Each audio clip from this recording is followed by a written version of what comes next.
So, well, speaking of property management, what do we got for the landlord tip of the week here? All right, landlord tip of the week. This comes from a few recent experiences. We've seen investors that have hired us, and then also I've heard it just from some of our listeners. When you have a Section 8 tenant, a Section 8 tenant gets an annual inspection. It's one of those things. You get the inspection before they move in, and then every year you get an annual inspection. But when you're buying a property that has a Section 8 tenant already in place, you want to know the status of that inspection.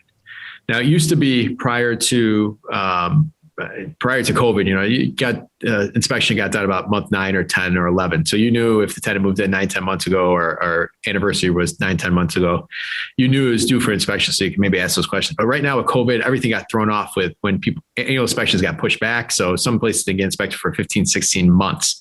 But what that translates to is people are buying properties and they're not realizing that the inspection happened a couple of weeks ago and it failed, or they're not realizing that the day after they close is another inspection. And since they haven't moved Section 8 into their name yet, they're never going to get a notice and they're just going to fail. So understanding if you have any upcoming inspections is important if you're buying a property with Section 8 tenants. Now, there's a public website, and we'll put it in the show notes, that you can actually, if you have the CHA voucher number, anybody could go on there and look up the inspection history or see if it's failed a couple of inspections already before you close. So I also think it's a great little tenant screening. Yeah, tenant screening and then due diligence. If you're buying a building, you could see, tenant might have been there 4 years in a row, but if you could see how many times what they failed for those last 4 years and past inspection results. So just make sure you do your due diligence on Section 8 tenants are in there. If anyone has any additional questions on that, I could help you.